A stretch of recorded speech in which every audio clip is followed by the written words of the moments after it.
Assalamualaikum warahmatullahi wabarakatuh. Salam anak buku. Kembali lagi bersama kami di podcast Kampus Hijau Fakultas Hukum Universitas Muhammadiyah Palembang. Bersama saya Nova Abriana sebagai podcaster pada episode kali ini.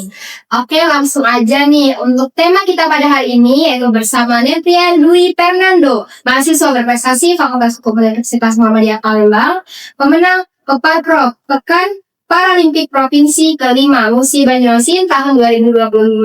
Cabang olahraga para renang medali 2 perunggu 50 meter dan 100 meter. Halo Nando, boleh dong disapa teman-teman di rumah dan sekaligus perkenalan diri terlebih dahulu. Halo, perkenalkan nama saya Neprian Dwi Fernando. Saya mahasiswa aktif semester 3 Fakultas Ilmu Hukum Universitas Muhammadiyah Palembang. Oke, mungkin teman-teman di rumah udah pada penasaran nih mau tahu bagaimana perjalanan prestasi Nando ini dalam Peparprov cabang olahraga para renang medali 2 perunggu. Gimana sih itu Peparprov itu apa dan Nando itu di cabang olahraga itu gimana? Baik. Seperti yang kalian ketahui, Peparprov itu Pekan Paralimpik Provinsi, yaitu olahraga penyandang disabilitas seluruh Indonesia. Dan kebetulan saya di sini memilih yaitu cabang olahraga. Oke, baik, keren banget nih. Mungkin langsung ke pertanyaan kedua. Apa awalnya yang membuat kamu tertarik mengikuti cabang olahraga para renang, khususnya di Peparprov yang baru saja kamu ikutin? Mungkin melihat dari situasi kondisi saya yang banyak, karena di renang itu tidak ada tekanan atau gimana, mungkin dari kecil saya tertarik di renang sehingga saya memperdalami cabang renang. Oke, baik, berarti memang dari kecil udah ada basic renang ya. Oke, kemudian apa pengalaman yang paling berkesan selama kamu mengikuti ajang Peparprov tersebut? Pengalaman paling berkesan itu mungkin harus senang dan semangat sehingga kita bisa bertemu sebagai unggulan penyandang disabilitas olahraga di Sumatera Selatan. Oke, berarti unggulan orang keren ya, dan juga semangat yang selalu dijaga dalam kompetisi.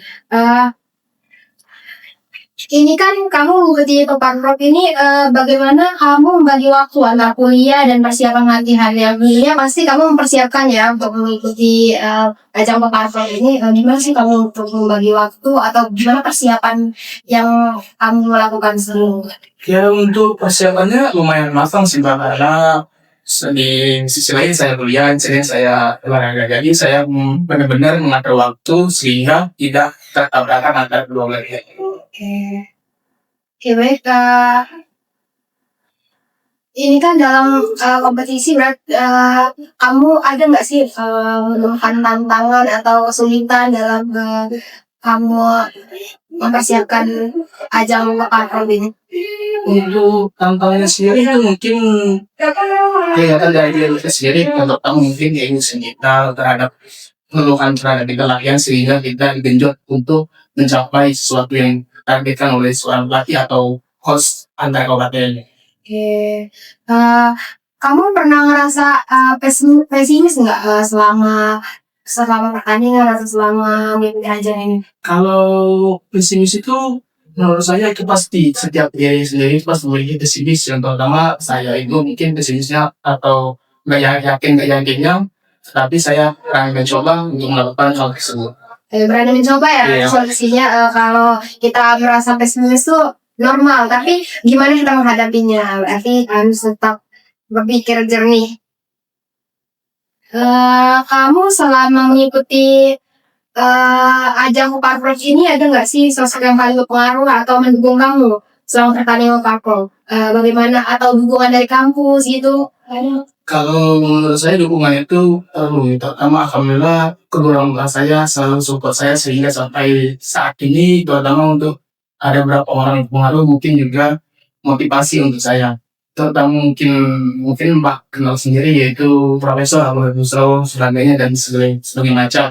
Kalau untuk di bagian kampus itu alhamdulillah universitas selalu mendukung kegiatan-kegiatan terutama yang saya alami. Oke, baik. Tentunya kamu selalu mensupport mahasiswa-mahasiswi yang dalam perjalanan prestasi maupun akademik dan non akademik. Kalau pelajaran penting yang kamu dapat dalam setiap kompetisi atau kamu pernah nggak ikut kompetisi lain atau sebelumnya yang pernah kamu ikuti? Ada nggak sih pelajaran yang penting yang ini nih bakal jadi pelajaran untuk mengikuti ajang-ajang berikutnya? Mungkin pengalaman penting itu terletak pada tahun 2021 saya gagal mengikuti seleksi Popalnas untuk mewakili Sumatera Selatan untuk Papua. Mungkin itu pelajaran buat saya sehingga saya harus mencapai target sehingga sampai alhamdulillah mendapat medali 20 sampai saat ini. Waduh, oke, berarti dari kegagalan itulah yang memicu semangat kamu untuk kemudian terus berjuang dan mengambil sisi positifnya dari pengalaman-pengalaman kamu sebelumnya. Oke, lanjut untuk pertanyaan selanjutnya. Apa pesan dan saran kamu untuk mahasiswa lain yang ingin mengikuti atau untuk ikut serta dalam ajang-ajang dan juga kejuaraan yang seperti yang kamu ikuti?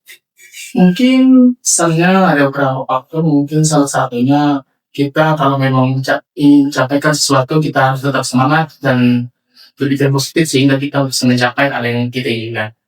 Iya, berarti harus semangat Iya, dan semangat. berpikir positif terus.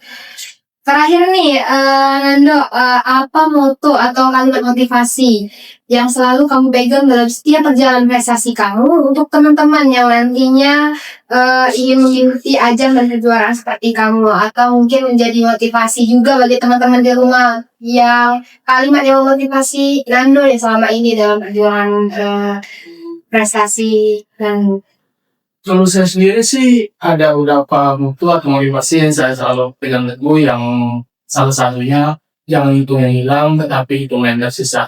Yang artinya apa?